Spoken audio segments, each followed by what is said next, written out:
What's that sound? It's a Hip Hop Cloverleaf Podcast. Hip Hop Cloverleaf. What up? Let's go! Cloverleaf Podcast. Thank you for tonight. Yes. You are now listening I'm ready. to the Hip Hop Cloverleaf Podcast.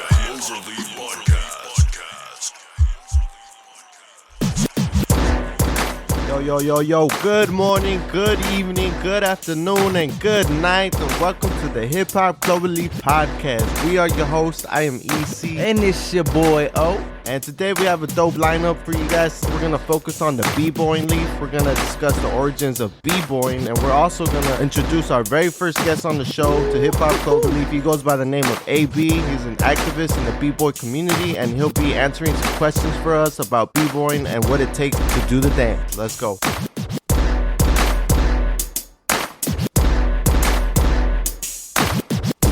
What up? What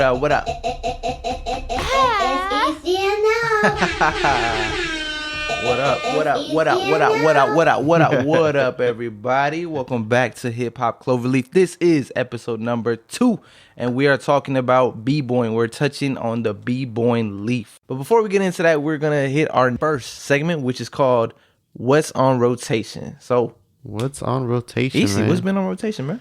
Dang. All right, so for me, what's been on rotation for me has been a lot of Sir. I've been listening to, Chasing Summer. Yeah. That album a lot. That's good. I like that one. Yeah, it's a very good album, amazing album. I've been listening, what else I've been listening to? West Side Gun, Benny the Butcher, The Huge. See what else I've been listening to, some old school. Actually, I made a playlist. I made over, how was it, last week, I believe. Do you name your playlist? I do name my playlist. However, this one I just named, it was a basic one. It's just called the new school hip hop. And that's just because it brings me back to a time. I actually dated this playlist. Yeah. I only put music from 2009 to 2013.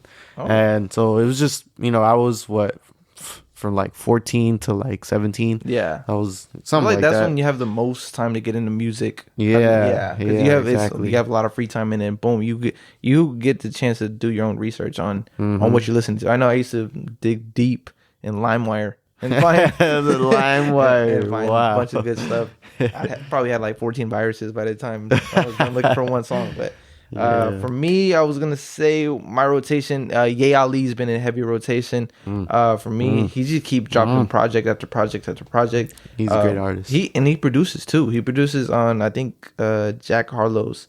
Oh wow, I didn't know that. Yeah, that's crazy. Album. Home for the Holidays. I'm not into like Christmas music, and this one is a good like substitution for that. I like the sound that Love Renaissance, Black, and Summer Walker bring, and it's good vibes, very good vibes. Good vibes.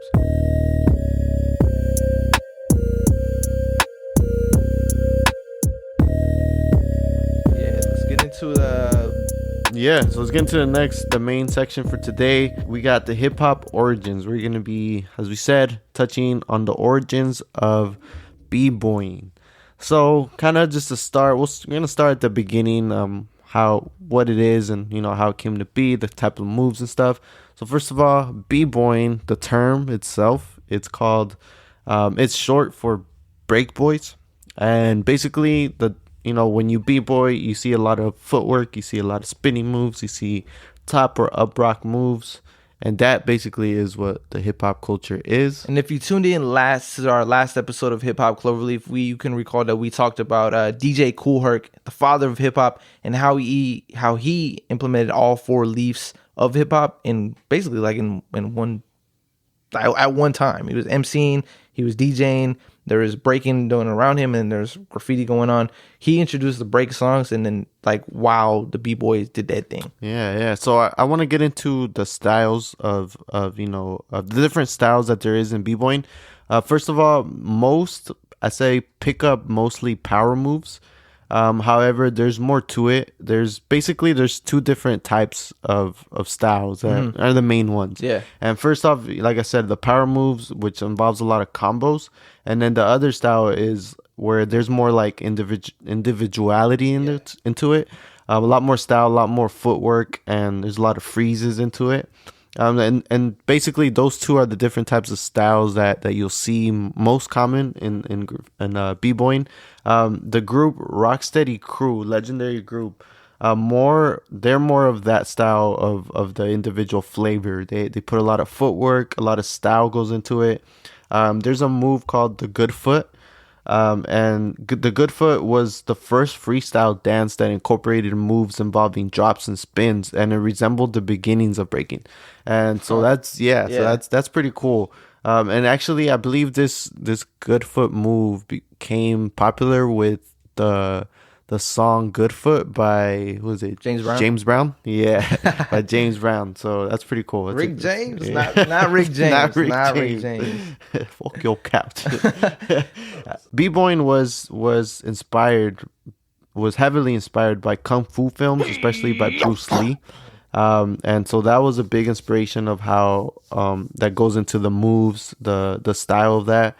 And honestly, if you think about like other hip hop, the legendary group Wu-Tang, they were also inspired by kung fu and those types of movies as well. It's funny that you say that, because I remember my stepdad, his name is Carlos, and when he was younger, he would b-boy as well. And now that it's all starting to click together, he loves Bruce Lee. So I can see cool. the correlation and like why he loves him so much, because that was heavily influenced by kung fu and Bruce Lee and stuff like that. I remember, cool. man, we got into a breakdancing battle. I know he's gonna bring it up when he hears this. And there's video too. I was like 10 years old. My mom pulled up. It was snowing outside, and then she opened up the door and music was playing.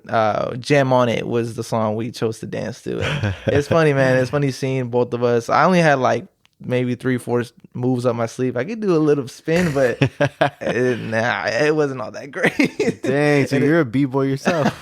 Slight experience.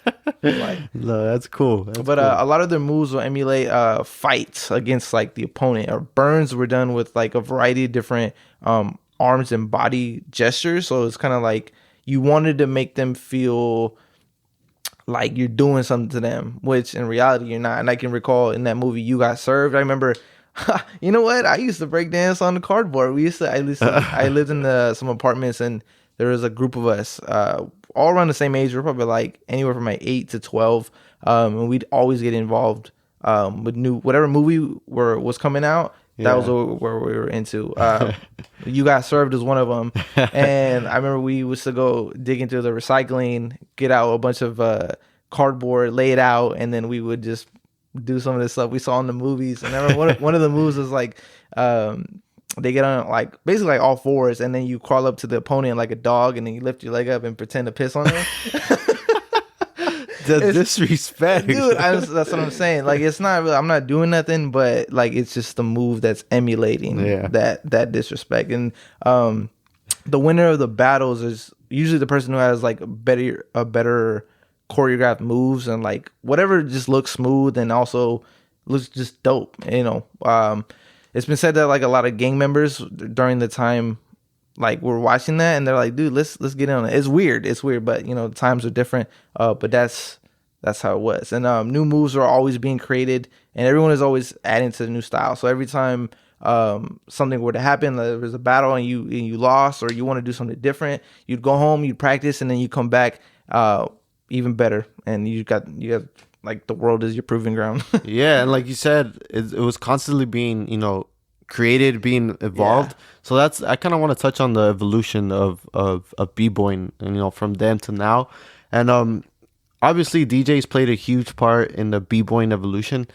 They found different types of breaks, they found different records that they can mix, you know, a bunch of different they did their homework, you know, which led to the b-boys being more creative. and then being more, they reinvented themselves pretty much. And during this evolution is when the drops were introduced, and they were popping back up. Different regions were coming up with different styles. Like out in Brooklyn, they used to like, it's called the Brooklyn rock and the up rocking, which pretty much is like this popping back up style, you know, and you see that a lot in the battles and stuff. In the late 70s, b-boying was actually starting to die. But however, Puerto Rican b-boy specifically, they brought it back up, and they started adding new moves. They started shit that people never seen before. Yeah, like harder, more flashier moves. Crazy Legs, legendary b-boy from the Rocksteady crew, he came with the new moves as well. And he started adding backspins and windmills and stuff like that. There's Those a quote. are hard, man. Yeah. I like I was saying, I used to be not b-boy. I used not that I used to be. I used to try to b-boy, and just trying to get a headstand for more than like 3 seconds is pretty hard. Your blood goes through your head. Dog. Yeah, it's just hard, man. There's a quote by Crazy Legs where he says, "When I first learned about the dance in 77, it was called b-boying. But by the time the media got a hold of it in like 81, 82, it became breakdancing. And even I got caught up calling it breakdancing too."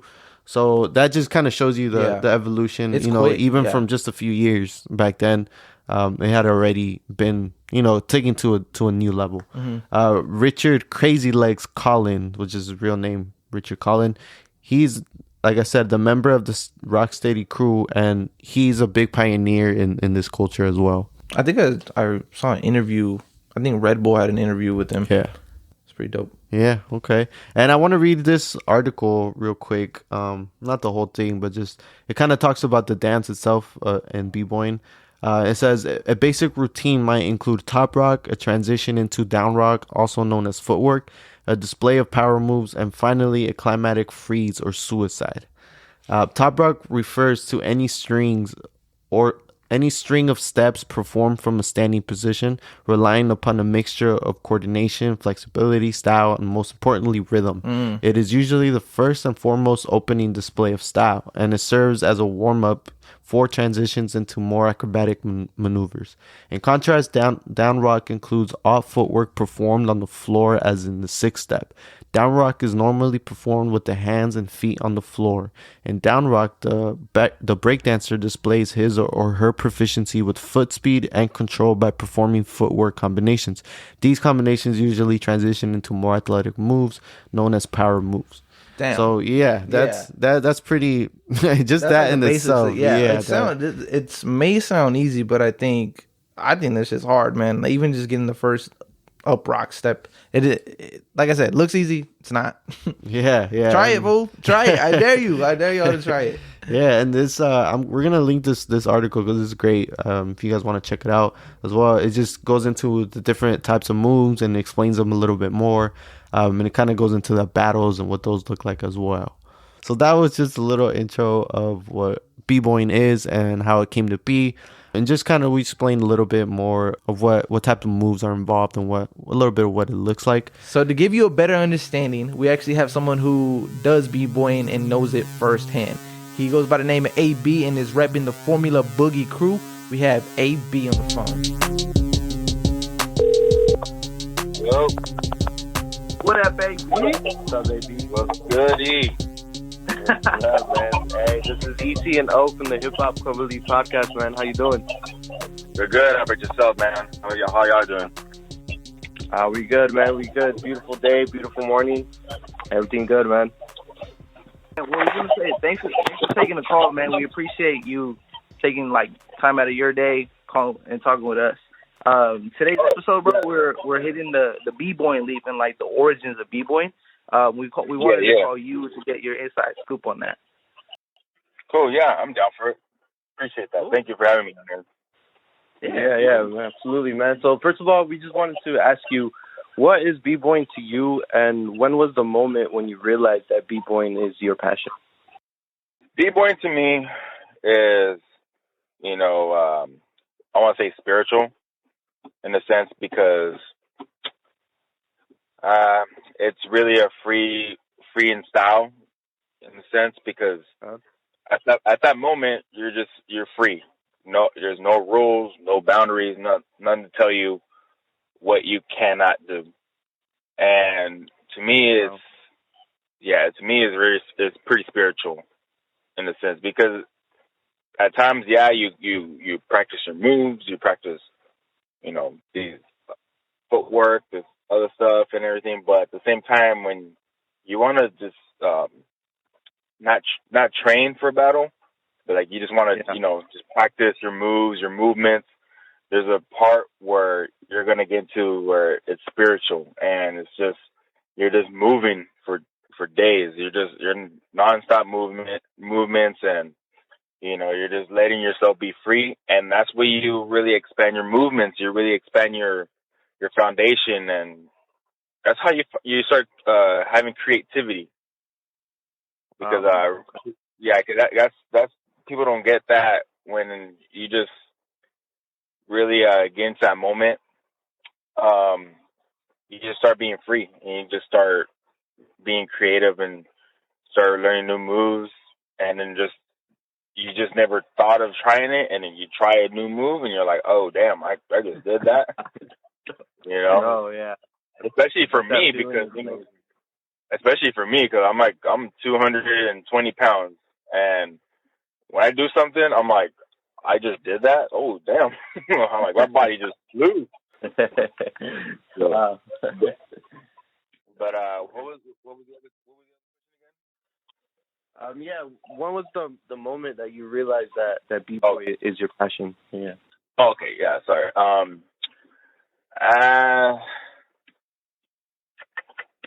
I really got into it around 2009. I've always been my family has always been around music, and so we always, because my dad used to play in the band, and so did my grandpa, and so we were just always around music. But then once I really got into just like real into hip hop, I want to say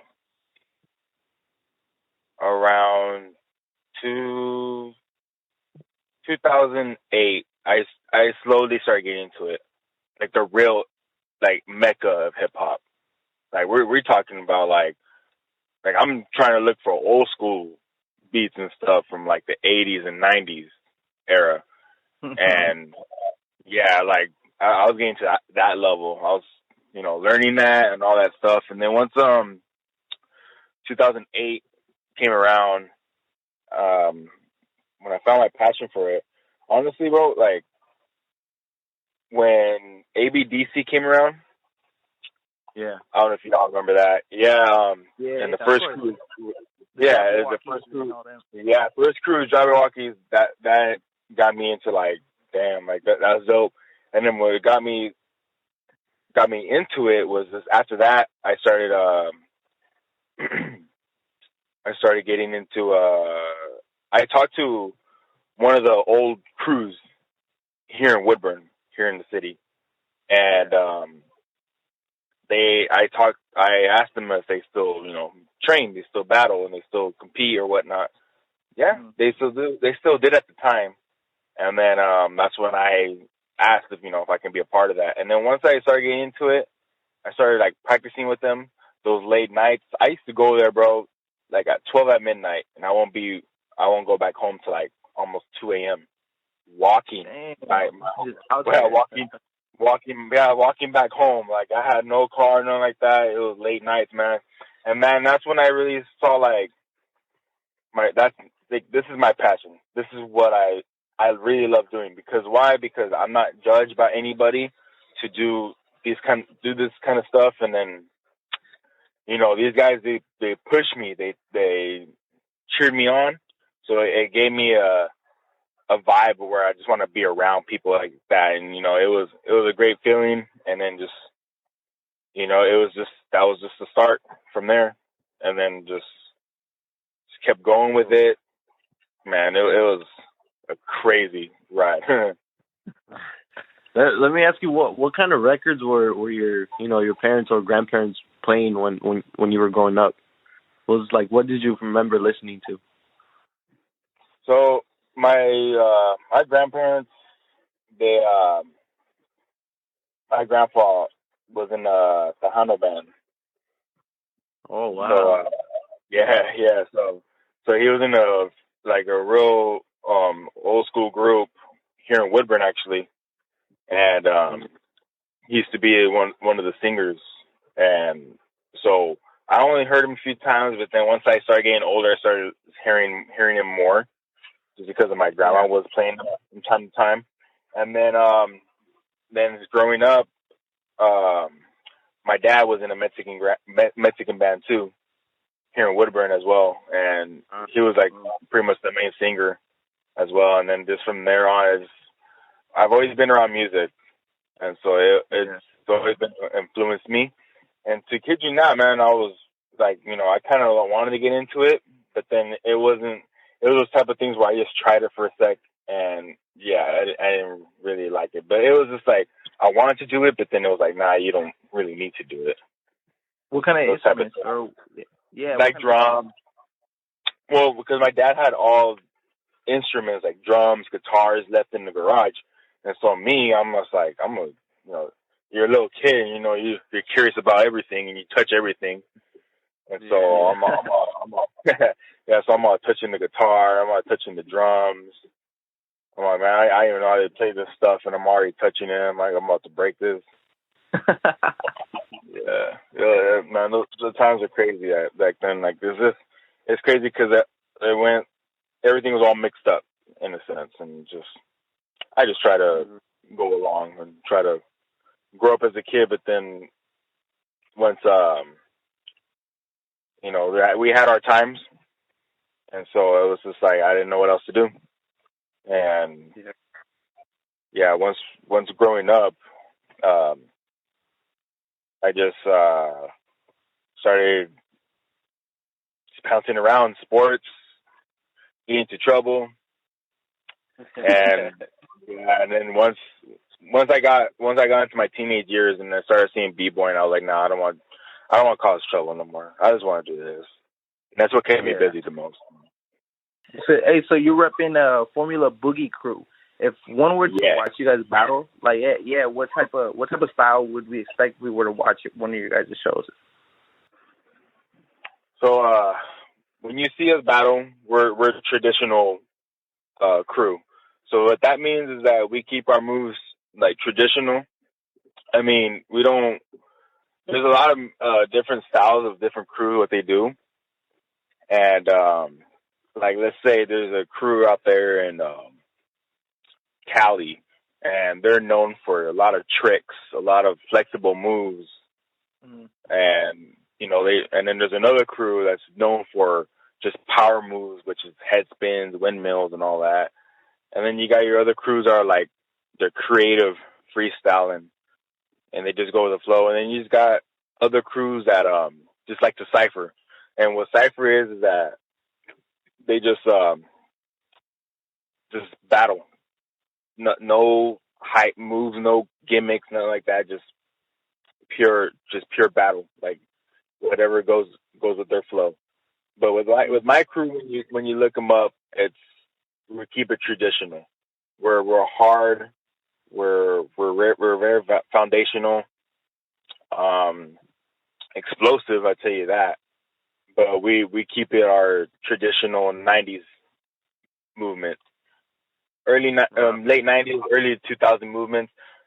We keep it traditional, but at the same time too, we try to bring new fresh.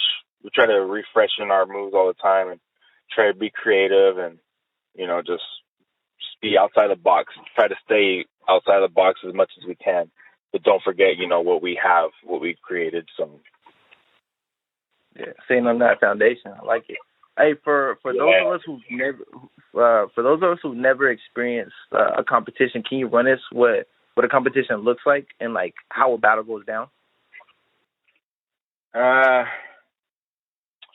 So you're in the crowd, and you're in a crowd full of other dancers, other audience, people that never witnessed it before, and you are being judged by 3 other b-boys that know battle, that have been doing battles since the 90s, and then you're going into a battle zone where it's like a circle, and everyone's surrounding y'all, and so you're going head to head with b-boys you don't know or you do know, And if you do know, you're gonna know what they're gonna do. Sometimes you just like already know what their moves are. And if you know the b-boys from your opposite, your opponents, you tend to know like, oh damn, this crew is going hard. Like we gotta go harder. We gotta put it all out. Yeah, so there's been times where me and my crewmates, whether it's a 2-on-2, 3-on-3, we've gone through like hard ass battles. Like we left the mark, whether we win or lost, and we went through battles where we're just like, oh shit, we gotta push ourselves. We gotta go hard. Like we battled like legendary crews in Seattle, and then I've of course we battled crews here in Portland as well too. And, yeah, and it's a rush. I tell you that, adrenaline rush. You start because like you're performing, but at the same time you're battling. So you got you don't want to cry. And I tell you this. Back in my day, when I started battling, and this is 2008, 2009, like you're going to compete with people that do a lot of tricks, do a lot of flips, and that's going to intimidate you a little bit. And then you just got to, just suck it up and just go out there and do your best. But nowadays it's a very different aura. And then on top of that too is not much of a crowd as much as anymore. But when you're battling, it's telling you that sometimes you just brain fart, man. Because like sometimes when I do moves, or I have moves set, I just blank and I just go with the flow. Yeah, I'll be honest with you. Sometimes there's times where, oh shoot, I already did this move. Oh damn, I already did this move. Fuck, what move am I gonna do? What move am I gonna do? And then the last 0.5 seconds of that, what I just thought, like I'm gonna have to do it. I have no choice. And so, it's very nerve-wracking. It's a adrenaline rush, and a bit honestly. At the end of the day, after you just went your round, you feel so much better about yourself, that you performed in front of people, and that you're not scared to, dance around people that you don't know. And then on top of that, like this makes you want to keep going. Like that worked for me. When there's like 10, 15-minute breaks within the battles, they have it's called intermissions and cipher time, whatever. So people just hang around, talk, and then cipher, warm up for the next round. Back then, when I used to do that, when I used to cipher, I felt better about myself. You were telling us about you're talking about the mental aspect of the competition. I kind of want to ask you, how do you deal with losing? What goes through your mind, and how do you prepare? How do you use that for the next competition? If we lose, I look at the last round and what was my mistake.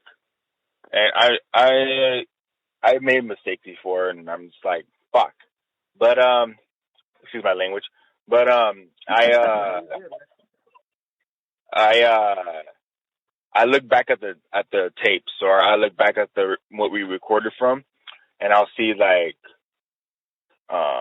what my mistakes were, and know that when I do my moves, I do like explosive moves and I do big moves, and I practice, I hit them hard. But then when it comes to a battle, sometimes I just don't know what happened, and then I work on that. Like I have a certain move where I do an elbow flip or elbow flare. That's what they call it. And if I don't land that right, I'm gonna be upset, and I'm just gonna go home.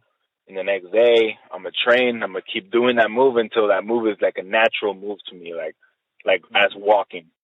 Like I can do it like as easy as if I was doing as I was walking. And so other than that, like, if my footwork was off, I'm gonna work on that a little more. My freezes weren't sticking tight, hard. I'm gonna work on that. Just I've lost so many times before, and so when I advance in rounds, and then when we lose, I'm just like, fuck. But it is what it is. There's always another battle. I don't take it to heart. You know, it is what it is. I mean, there's always another battle. Battles are never gonna stop. I mean, the only thing that you can do from there on is just go back to the lab and just reconstruct yourself and just, you know, just work on the same moves that you had in the battle, but then at the same time to create more moves and then create arsenals. That's what we call it. Like, you want to build sets. You want to build like a few, you want to have a few rounds under your sleeve, and then till that way you go to your last round and you don't think you have anything in your pockets. Like then you're just like, oh shit, no, I remember this move. I got this move down. So it's on the losses kind of helps you push yourself, because I've had so many losses in my life, like battling, like where to the point I never advanced prelims. So it was just like, you know, okay, I need to, and I was like, okay, I need to go home and, you know, really, really dig deep and start being, I don't want to say better. Just do better on your performance. Okay. Yeah, because sometimes it's a prelim performance. So sometimes they have, like, say at least 40 people signed up, and they're only cutting it down to top 16. And you got to perform or you got to battle somebody. And if they see that, you know, you did a good job and they want to see more out of you, the judges will put you in a top 16. But you have to bust your ass. And there's times where I didn't advance. I'm like, okay. And so it kind of, you know, just, you know, got me, you know, discouraged and all that stuff. But at the same time, too, that other person or those other B-boys did something better. What can I see that I can do better? What can I look at other B-boys and I just like, what did he do better? What is his character? How's his style? Like, why was he chosen? And then, like, you see what you see his rounds on top 16, and you're like, okay, I have a lot more to work on if I need to get on top of this level. And I've competed like in like battles outside of state, like, you know, let's say Seattle, Tacoma, Portland. I went out to Philly too for the first time. I already knew I wasn't gonna make it. There was like 300 B-boys that signed up for that battle, and they're only taking the pro B-boys that have been doing this and that already have, you know, a name.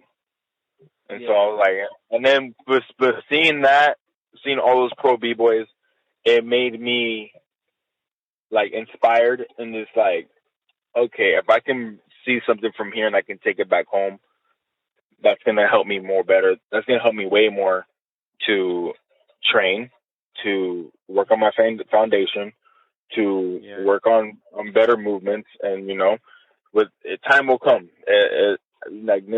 I always rushed it, but now I'm starting to slow down and starting to realize, like, your time will come. And you cannot rush that moment. You just got to wait and build up, and, you know, your time will come. Your fame, your name will start, you know, you start ringing around a little bit. And, I've done prelims in Hawaii too, and California too, actually, yeah. And I didn't advance either.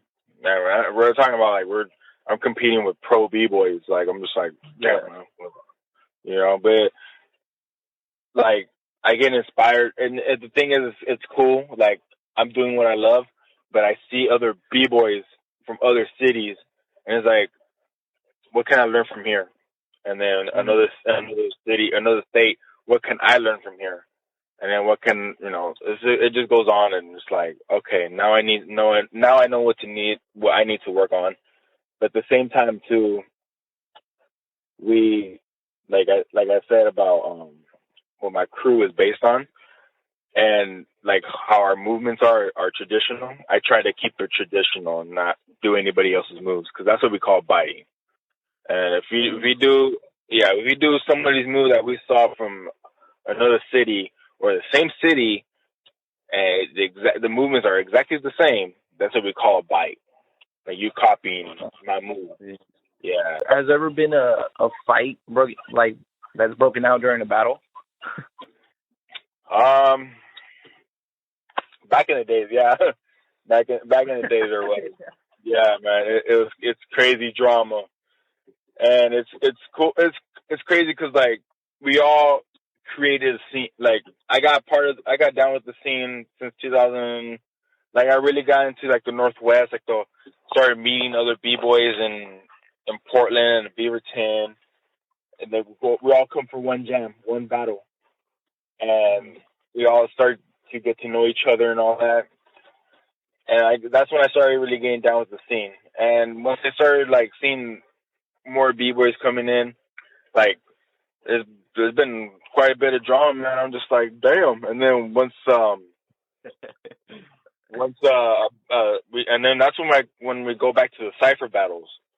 And sometimes where these guys like say I don't like him, but instead of fighting him, we're gonna battle him. And so we cypher battle.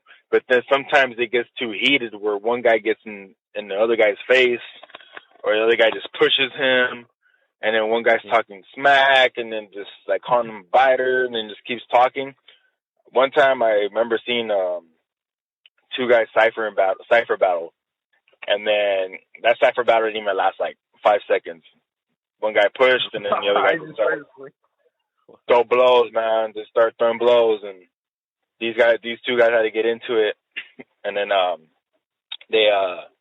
other people just stopped the fight. Of course, it's not going to go that far, but and then I was with a few b-boys from Seattle, and we went out to Philly for my first time, and it's on video too. It's on YouTube, and it's where I was like right behind my guy, where he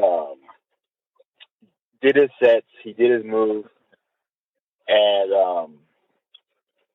he got in one of the guy's face, like, oh, like I just did that, But then this guy puts his hand in his face, like, yo, back up.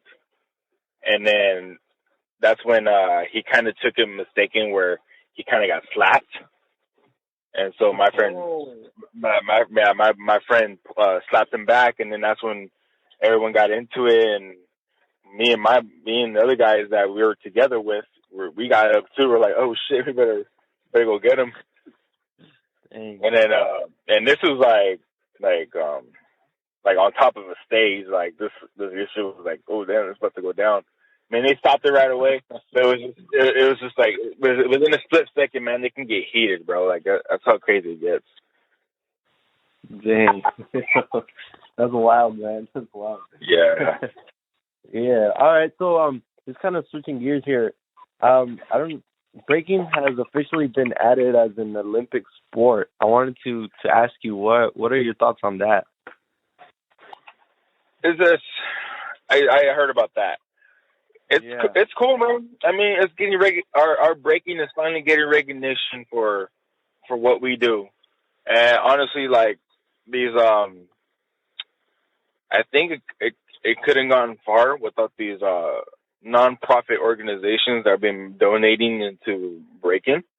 And so I mean, it's cool, but the thing that me and my crew, we've been discussing, and I've been seeing other b-boys talk about it in general from Portland. It's cool in a sense, but at the same time too, where it's gonna get tainted a little bit. Does that make sense? Because like when it hits mainstream, they start seeing it as like a trend, and they don't, you know, and yeah, it's as cool as hitting the Olympics and all that, but you know, there's a lot of b-boys that are stepping up, like the OGs from like the old school breaking crews and all that are really like, you know, they're always going to be judging every battle and everything. Every big battle, their names always come up. So I'm starting to see that they're starting to step up and to be in as a judge, because the worst thing is to battle and to be judged by people who don't know anything about this dance. Yeah. Because you're wasting your because there's some people that they'll be judging by crowd pleasures and stuff, and it's like, you know, you have to know. You have to know about b-boying. You have to be there. You have to have battle experience to be able to know who's round one and how they're gonna have it is they're gonna have a panel. I know that they're gonna have a panel and they're gonna have to talk about it. They're gonna see, because they've done this before with like other big breaking events in like other countries like Korea and all that, where they've had discussion panels who has the best dynamics, and dynamics is like hard movements, really smooth and smooth finishing moves, and then who has the best foundation, which is, you know, you got good foundation, good footwork. You can do footwork both ways, you know, opposite clockwise or counterclockwise and clockwise and all this other stuff, and then character. You know, you got to have character. You can't just go in looking boring. You got to go in looking hard, and you know, you got to have the crowd's attention and the judges too. And then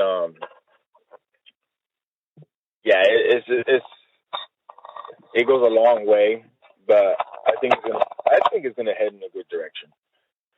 And you know, like I said, we got me and my crew been talking about this, and we got our, you know, OG b-boys. We got our low down b-boys where they're not with it. They're just like, fuck the Olympics and blah, blah, like b-boying's b-boying. It's gonna stay, you know, underground. Like, you know, that's what we're all about. That's what we've been about, and this and that. That's cool. You know, that's other people's perspective. But the same, you know, you just want to be supportive, because this is what we all been wanting to have for a long time. We wanted b-boying to have a mainstream, be recognized for what we do. Because come on, man, they're having ice skating for the Olympics all the time. You know, and they're having golf as a primary sport, and then like skateboarding, like, you know, they're having skateboarding in the Olympics too sometimes, and skiing and all that stuff. And then they're telling us like our b-boying, it's not even up to there. But then they take ballet that serious.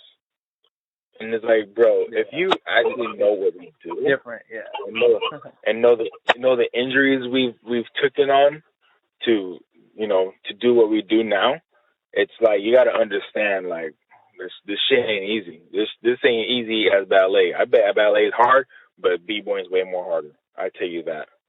What would you tell someone who wanted to get involved, or like, what advice would you give to the younger youth? The younger youth, I've trained young kids before, and I told them, you know, you just need to work on foundation first. Work on, you know, your basic moves, your footwork, your top rocks, your freezes, and then once you got that down, you can start working on power. And then once for power, you know, you can start creating moves. And then once we start, you know, creating moves, that's when your own creativity comes to you.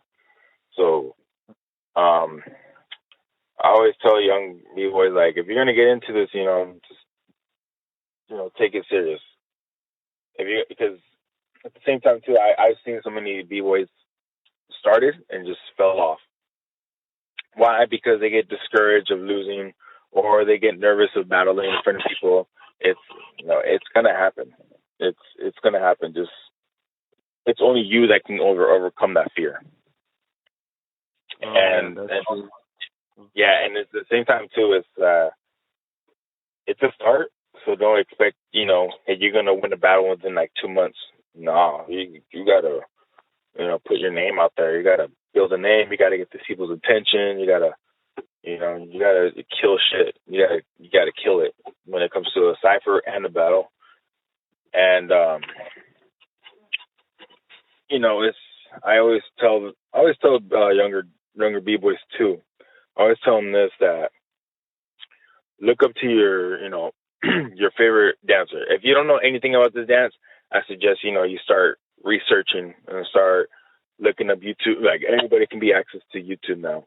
So I always tell them if you got a b-boy that really inspires you, like look up to that b-boy and see what he does. And if you see something that you can do, okay, then we can try to work on that. And then once you start learning more on the style, because you always got to learn the basics before you start, working on different abstract moves and everything. Because it's only gonna work because you can't just automatically just jump on your back and then just do other things unexpectedly without knowing the whole foundation of what you needed to learn.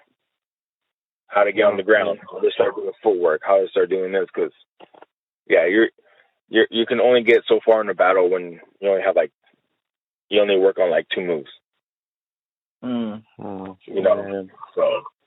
that's why I tell them is if you're gonna start, after we start training them and start teaching them a little more, and then once we start seeing more out of them, I always tell them, like, after a few moments, if you really like this,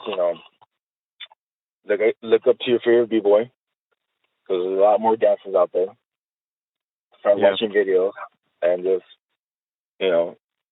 see what you can do and try. And then if you can try that, okay, cool. Start mixing it around. Start doing other moves. And when I taught kids, they learn power. They want to learn power. I taught them a little bit about power, and they wanted to do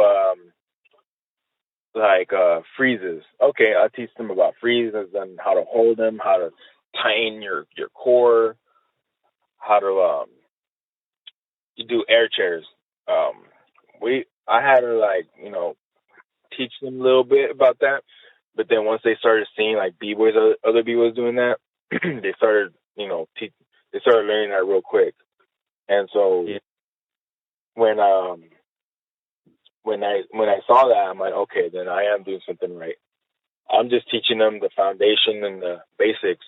But they want to learn more, they can, see their b-boy, their favorite b-boy, and I can see why. Because I know a lot of b-boys. I've seen a lot of b-boys too, and then they'll be like, oh, I like this guy. And okay, cool. Like, maybe you should try to see what his style is. And maybe if that works for you, then, try it out. It's never going to hurt to try it out. And if that inspires you, okay, then I can help you on different moves to, be more creative. Not just to do the same moves that he does, but say, you have the same movements, but you can do different moves. Okay. Yeah. Yeah. That makes sense. Like he does. There's a certain b-boy that do threading, and what threading is like you grab your one leg with your hand, and then you jump over. You have a loop, and you jump into that loop with one leg or whatnot, or one arm or anything like that. And so I try to teach them where at the time when I was teaching, try to teach them where okay, do something else besides that. Like you see him grab his left hand, grab his right leg, and then he tried to thread it with his left leg, thread it through. Okay, try to do that with a handstand. Wow. Try, If I do a handstand and thread that hand and that leg, try to thread that one leg through it. That would be more better than how you just try to jump over it. That's great advice. I think you're touching on learning foundations first, and I think that's on anything. So that's great. So AB, last question for you. We want to ask you is you touched on it a little bit on b-boying being underappreciated. I want to ask you, why do you think it's such an underappreciated art, or if you think it is?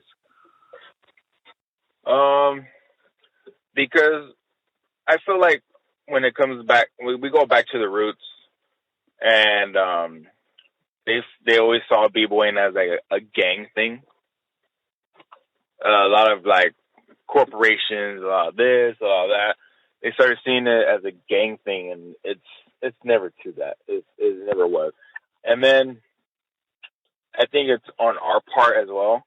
We never reach out to companies, or we never reach out to, because we don't want that. If I can speak enough for our scene, our Northwest scene, we just never want to be a part of that. We want to keep it raw. We want to keep it original, and we only have our scene, and if we want a recognition and everything, it's gonna take it to another level. And it hasn't had this recognition in a long time. This type of recognition that we have right now, since the whole Olympics, and how we're seeing all these young kids coming up, just doing crazy ass moves.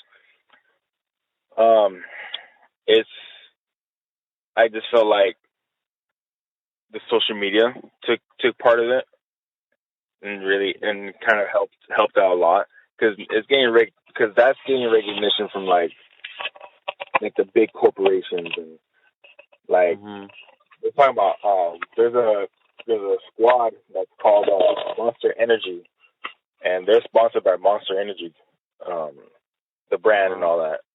Yeah, and that's one of my friends is on that squad, and he's sponsored, man. He's well taken care of. Wow. And everything, and I think it's because of that helped a lot. And then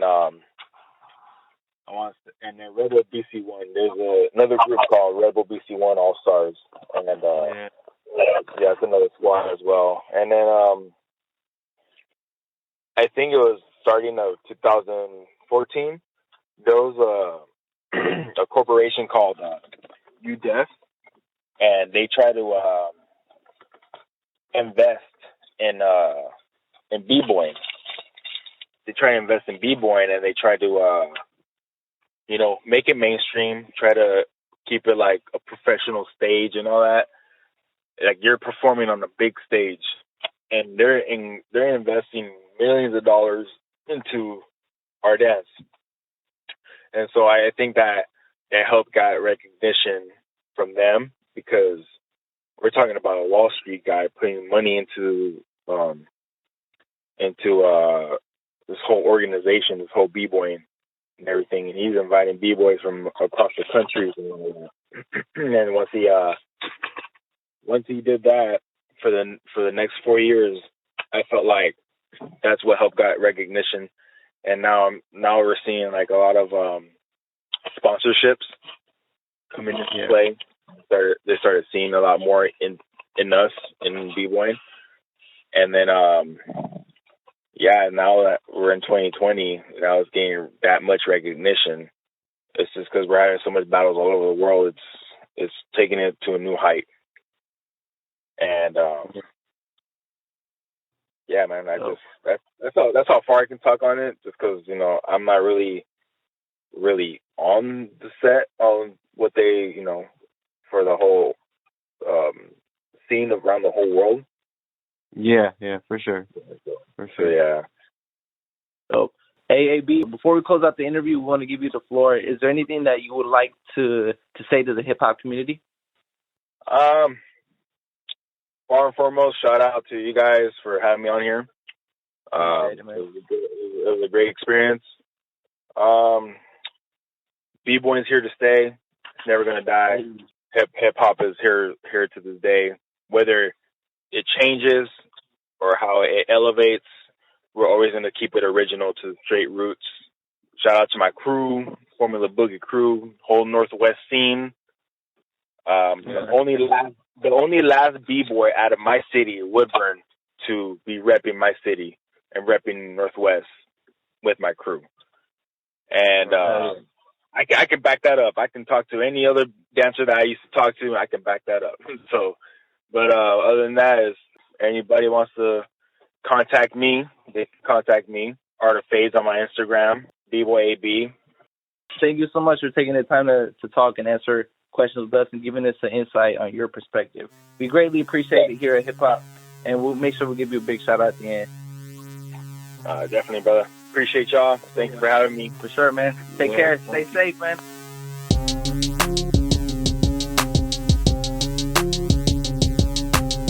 And that was our conversation with AB. Make sure you follow AB at Art of Phase on Instagram. He's an award-winning barber and CEO of Legends Shave Gel. Make sure you check out his page and book a cut.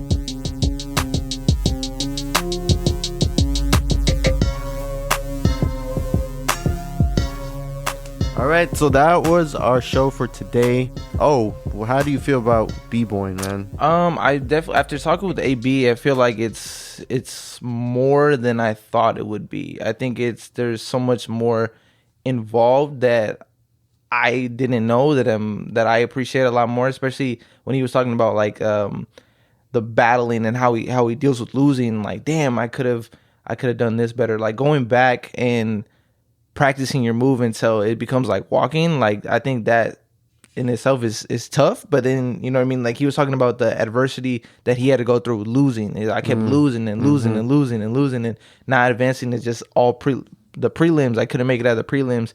Like I think you have to be super strong headed to know that, you know what, man, like I do this and I'm not going to win right away, but I have to keep going and I have to keep going. And then it's just like that whole process, the struggle of losing and going back. Like, I think that's what I appreciate the most out of b-boying. And then like the what's it called, the equation, like the end formula is seeing them bust their ass, do some dope ass tricks that we've never seen.